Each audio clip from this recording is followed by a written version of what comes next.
as the ones in the States, again, I don't want to speculate that there's any connection. Don't appear to be those of hobbyists. Is that correct? Again, it would be, premature to draw any conclusions. We've got to see what these are. I mean, it's entirely possible that it could be hobbyists or something else. We just got to look into it. So come over here. Yes, sir. Thank you, General. My question will be about ICC's arrest warrant for Israeli Prime Minister Netanyahu and his previous Defense Minister, Mr. Gallant. So far, most of the European countries have accepted the decision, despite that you are rejecting it. Under these circumstances, do you think that this will create a duality between NATO members in this specific and sensitive issue? No. All right. Yes, ma'am. Thank you, General. I have a couple of questions about Russia, Ukraine, and North Korea. According to the Ukraine Defense Intelligence, North Korea has provided Russia with KN-23, KN-24, and about 100 short-range ballistic missiles. And Russia is expanding its ballistic missile manufacturing plant in North Korea. North Korea and Russia are providing full-scale weapons and technical support. What are your concerns about it? Well, Janie, I mean, we've talked about this in the past. We're, of course, concerned about the developing relationship between North Korea and Russia, as evidenced by the fact that they've deployed, upwards of 12,000 troops into Russia to support their invasion of Ukraine. And so it's something that we're going to continue to take seriously, keep an eye on, and work closely with our regional partners to address those threats. Russian Kremlin warned that South Korea is being used by the United States and the West, and that South Korea will be targeted as an accomplice with the West, which will lead to very bad result. It also said that if South Korea provide additional weapons to Ukraine, the war will be prolonged. How do you assess this? How do I assess North Korea's claims that the war would be prolonged? I mean, the Kremlin, Russia said that, not North I think Korea. Russia obviously invaded Ukraine. It's a little bit of gaslighting there. They could end this war today by withdrawing their troops from Ukrainian territory and restoring peace and stability to the region. All right. We go to Fadi and then we'll go to the phone. Thank you, General, and welcome back. Channel 12 in Israel is reporting that the Israeli cabinet just approved the ceasefire in Lebanon. There's been reporting that the U.S. will contribute to the monitoring mechanism, maybe through being represented by general. Is this one of the ideas that being discussed in the U.S. government about potential role for the Pentagon in this? Well, again, as I mentioned to Natasha, we are consulting closely with our interagency partners and looking at what the potential role of the DoD could be. I don't have any updates to provide from the podium right at this moment, but certainly, as we have more to share on that front, we will. Is the DoD open to playing a role in monitoring the mechanism to make sure that the ceasefire actually holds? Well, I don't want to get ahead of the process here. We are certainly very supportive of the ceasefire, and the Department of Defense plays an important role within our interagency here in the U.S. And on working with partners in the region to prevent a wider conflict. And so, again, Fadi, we'll keep you updated on that. One follow-up. How do you see potentially the impact of this ceasefire on what's been happening in Gaza in terms of the war, in terms of the potential famine, and in terms of the deal over ceasefire and the release of hostages? Sure. And this is something that Secretary Austin has talked about quite a bit, is that for a while we've seen diplomatic means as key to enabling both Lebanese and Israeli citizens to returning to their homes on both sides of the blue line. And so that's probably the most significant, as well as just the simple fact of reducing the amount of violence that we're seeing and the destruction and death on both sides of the border. So I think that is probably the most prominent. Certainly, we still want to see a situation in Gaza where there's a ceasefire so that we can increase the flow of humanitarian assistance and restore a sense of stability and security in that region and see an end to the conflict between Israel and Hamas. And so a lot of potential good could come out of this ceasefire. Let me go to the phone here real quick. Jeff Shogel, Task and Purpose. Thank you very much. Have there been any attacks on U.S. troops in Iraq and Syria or elsewhere in the Middle East in the past week or so? And also the summary that OSD provided mentioned 2 attacks in Jordan. I can recall the Tower 22 attack. Is it possible to find out when the other one was? Thank you. Yeah, thanks, Jeff. I am aware of another, I believe, rocket attack against a facility in Syria. No U.S. injuries or facilities damaged. But let me take that question and we'll come back to you in the group here in terms of any specifics that we're able to provide on that. Okay. Let me go to Mike Glenn, Washington Times. Thanks, Pat. My question's already been answered. You can go on. Constantine, military.com. Thanks, Pat. Yesterday, Elon Musk said that he was in a meeting with senior military officers and they discussed sort of Pentagon procurement and bureaucratic sort of snafus and what have you. Is Mr. Musk holding transition meetings with military officials? I'm not aware of any transition meetings.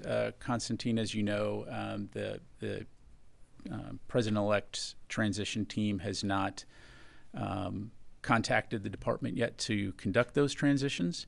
So I'm not aware of any official meetings. Okay. Got it. Come back to the room here, Brandy. Thank you. Following up on Jim's questions, can you say on the record yet what the intent of any of these drones were? Is it to collect data or signals? Are they conducting surveillance?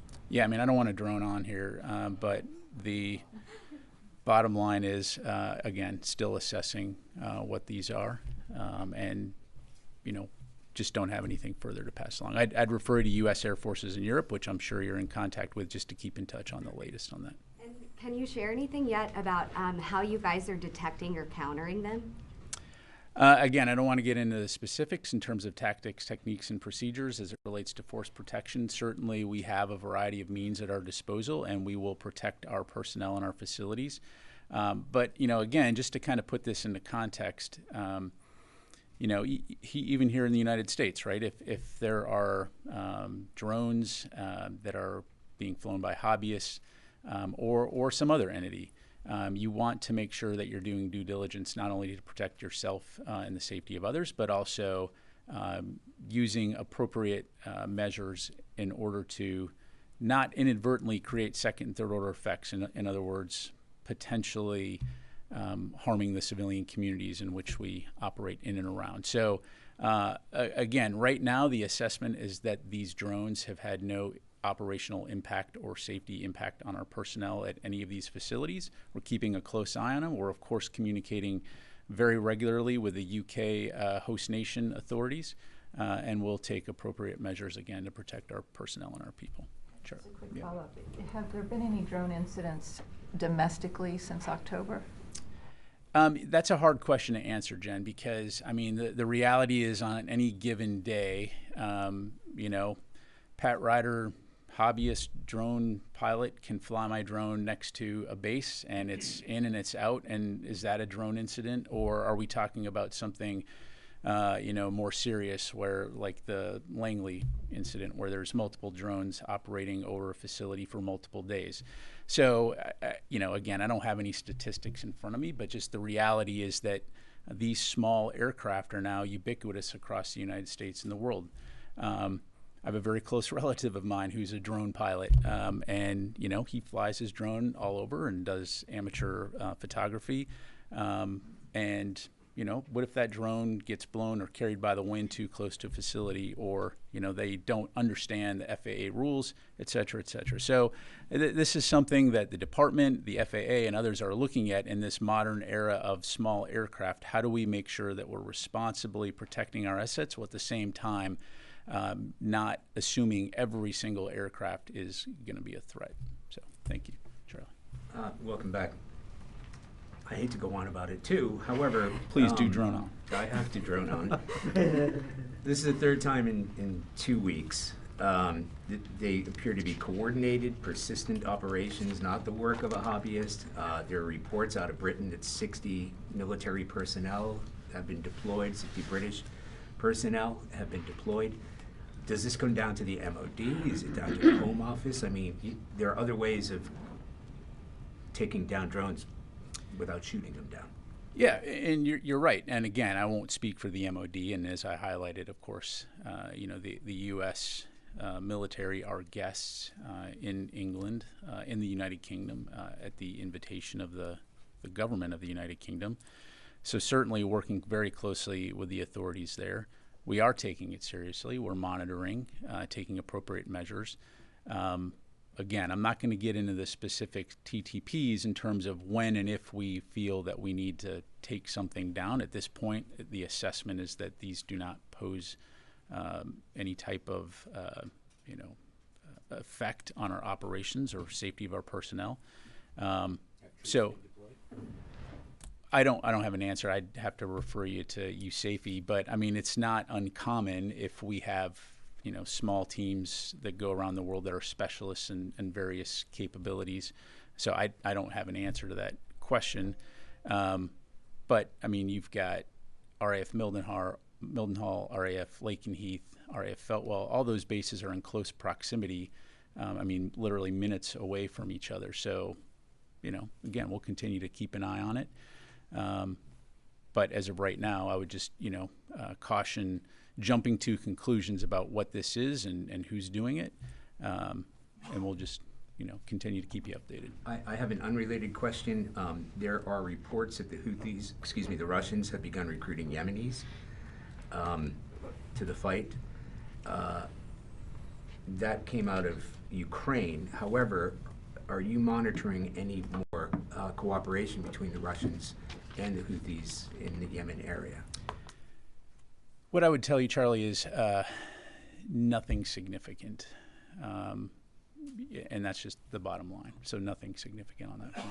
You haven't seen ships going into Yemen? You haven't seen, because we saw that a few months ago. Yeah, I mean, beyond that, nothing that I would characterize as significant. What about intelligence help? I don't have anything to provide from the podium here. So again, probably the best way to describe it is at this point, we're aware that they, of course, are in contact, have been in contact with each other, but nothing significant in terms of aid to operations in Ukraine. Isn't a handful of Yemeni soldiers in Ukraine, but what the Russians are providing the Houthis.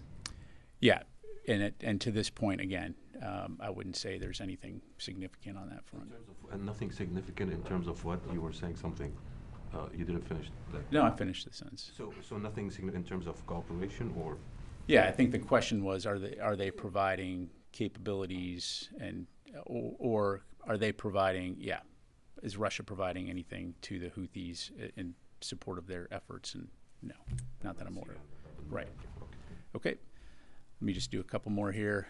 Yes, sir. And then we'll go back to Tony. Now that the ceasefire seems to be achieved, what kind of cooperation or support the U.S. is going to give to the UNIFIL militaries in the blue zone between Israel and Lebanon? Is there some sort of talks, or how you guys going to?